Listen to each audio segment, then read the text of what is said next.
سلام دوستان، سومین غلبه محمد نعیمов ورزشکار شناخته تاجیک در تشکیلات UFC شهرام سمیف با دسته اندیجان ازبکستان شرطنامه 3 ساله بست. دروازه‌بان نو در تیم ملی تاجیکستان میتواند رستم یتیمov را عوض کند. همه این و دیگر خبرها در نشر امروزی برنامه.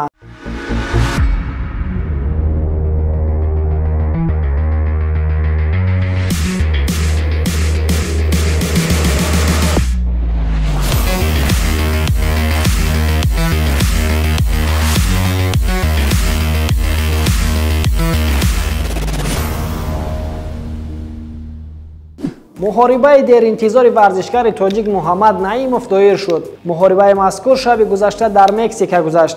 در محاربه سوم خود در تشکیلات UFC محمد نعیمov با اریک سیلوا ورزشکار از ونزوئلا جنگید و او را در دقیقه اول راوند یکم به طریق نکاوت تکنیکی شکست داد. گفته می شود در این محاربه اریک سیلوا 14 و محمد نعیمov باشد $28,000 به دست آوردند. این غلبه را مخلصان محمد نعیمov دیر باز انتظار بودند. اریک سیلوا سال 2022 طریق دانا وایت کانتندرز به UFC راه یافت، اما طور دیده می شود رقیبان سرسخت چون محمد نعیمov میخواهند او را به نفقه روان کنند. واقعا در ورزش سن و سال و خاراکتر اهمیت کلان دارد. اریک سیلوا 36 سال داشته، در کارنامه شخصیش 9 غلبه و همگی 3 باخت دارد. اکنون بعد چنین یک غلبه دیدنی احتمال به محمد نعیمov طوری که خودش میخواست از تا 15 رقیبان سرسخت بدهند. Прежде всего хочу сказать альхамдулиллах, Всевышний даровал мне эту прекрасную победу. Вива Мехико! Эй, я немного знаю испанский. من فخر میکنم با زبان تاجیکی ایاکتگان UFC گپ میزنم. من میخوام همه را мотивация автом. Спасибо всем стран СНГ, кто меня поддерживает. Спасибо большое за все.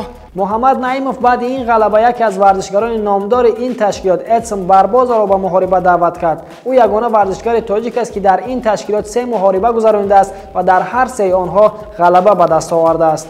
طور خود محمد میگوید او نیت دارد تا سال 2025 کمربند قهرمانی وزن خود را به دست دارد. شاید بسیاری ها فکر میکنند که محمد خیلی هوابلندی میکند و حالا چنین امکاناتی را ندارد، اما باید گفت که او عین زمان در حالت خیلی خوبی ورزشی قرار دارد. او به قوه و امکانات های داشته خود باور دارد و برای عملی کردن آنها شب و روز زحمت میکشد. تاجیکستان جان و فداتون، особенно بچهای غریبی روسیه دوستان میدارم، اقلا ذره هم باشه دلتون شاد کردم. Let's go داشت میرم. حمله‌گر دسته‌های ملی و المپی تاجیکستان شهرام سمیف فعالیت خود را در تیم اندیجان که شامل سوپرلیگ ازبکستان است دوام خواهد داد. شهرام سمیف با دسته اندیجان شرطنامه 3 ساله بسته است. قبلا سمیف در دسته‌های برقچی، پامیر و استقلال تاجیکستان، روبین روسیه و شریف و اسلاچ بلاروس و دیگر دسته‌های خارجی هنرنمایی کرده است. آخرین باشگاه سمیف میلسم مولداوا بود. بعد جام آسیا 2023 پرتای ترانسفر مارکت ارزش او را 400,000 یورو نرخ‌گذاری کرده است. شهرام سمیف سال 2019 در تیم ملی تاجیکستان بازی می‌کند. در این مدت او در هیئت منتخب کشور 27 بازی انجام داده و با زدن 7 گل دست یافته است. در جام آسیا 2023 سمیف در هیئت تیم ملی تاجیکستان در 5 بازی شرکت کرده 165 دقیقه را در میدان سپری کرده است. شهرام سمیف 8 فوریه سال 2001 در شهر دوشنبه به دنیا آمده فعالیت کسبیش را از دسته‌های برقچی و سیسکای پامیر شروع کرده است. الک باکلوف دروازه‌بان تیم امروزه اوفا شهروندی تاجیکستان را گرفت. او در تباشر ولایت صلح تاجیکستان به دنیا آمده و در روسیه به وای رسیده است. اکنون دروازه‌بان 29 ساله میتواند در هیئت تیم ملی تاجیکستان بازی کند. خود باکلوف گفته است تابستان همین سال پس از انجام موسم در لیگ دوم روسیه و بازی در هیئت دسته آماده است.